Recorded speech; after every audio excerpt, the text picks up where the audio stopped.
Hello, and thanks for joining us on this HOA Leader video chat with two of our experts. My name is Gabriella Falisco, and today I'm joined by Katie Anderson of Oregon and Robert Ducharme of New Hampshire. Today, to answer a question from a reader, we're discussing when board members should recuse themselves from board discussions and votes.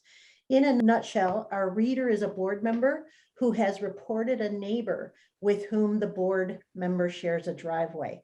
The reader mentions a dog, doesn't say what's been reported as a violation, but the neighbor, the one who's accused of violating the rules, has requested a meeting with the board to discuss the allegation. And our reader's question is whether to be recused from the discussion or the vote as the reporter.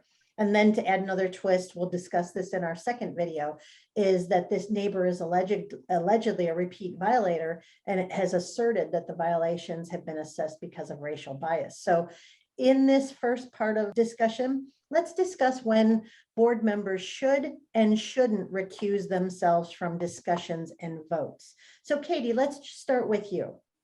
Yeah, I mean, generally the advice that we're giving to our clients is that a board member needs to recuse themselves when they have a clear conflict of interest. And that's an interest that's preventing them from acting unbiased in the situation. And that can be because they have a financial gain in the situation. It could be because, sometimes they're so emotionally charged about an issue that they can't see all of the facts.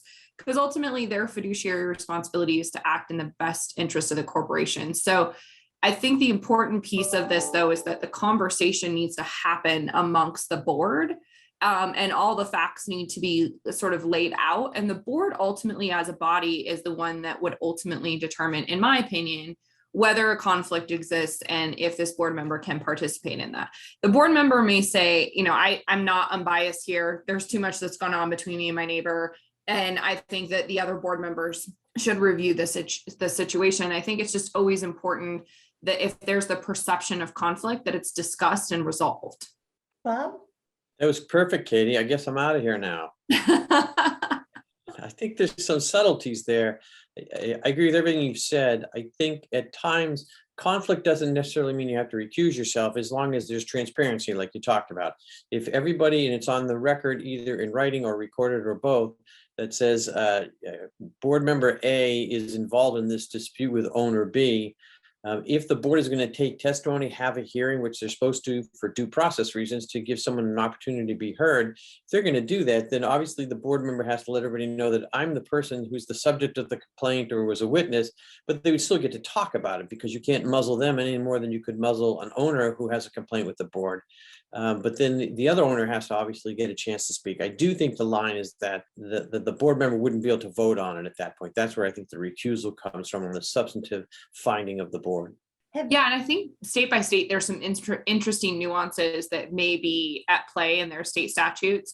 Our nonprofit code here in Oregon is pretty specific about when a board member can recuse themselves or abstain from a vote. And it has to kind of meet a certain litmus test of conflict. And if that conflict is resolved, then the board member is obligated to vote. So I think there's some nuances too that might exist within the state statute, specifically here in Oregon. Some of those provisions in our nonprofit code, if a board member recused themselves or said, I just didn't want to vote on this, if it didn't meet those standards, it'd actually be counted as a no vote.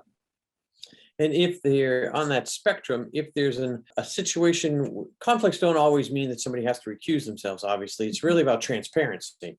To use an age-old example, if you have somebody that's a landscaper that is connected to the board member, and the board member obviously has to disclose that, but wouldn't necessarily have to recuse him or herself as long as everything is disclosed and the other board members think it's okay, because it may be in the best interest. I always joke that sometimes it is in the best interest to hire a landscaper that somebody knows, because then they can't hide, especially if they're a fellow owner. Mm-hmm. So it's all about transparency. Yeah, agreed. Very briefly, we have probably all seen this. I saw this recently on my nonprofit board.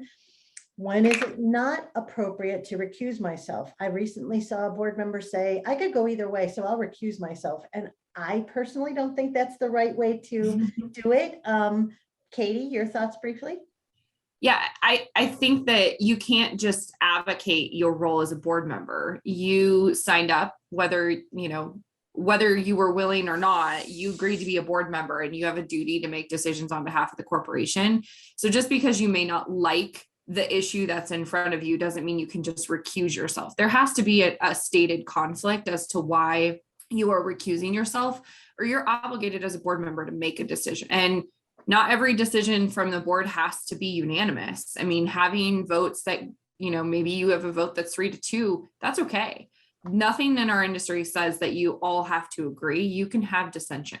Yeah, when you go to a restaurant, you get to choose and pick what you want from a menu or what you want on your pizza, but you don't get to pick and choose as a board member what you're going to vote on, unless there's that conflict that we talked about. As Katie put it very well, that's your duty.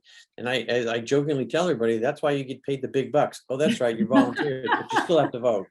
You still have to vote. Right. All right. Well, thanks, Katie and Bob, for your quick takes on the topic. And listeners, thanks for joining us. We hope you'll join us again next month.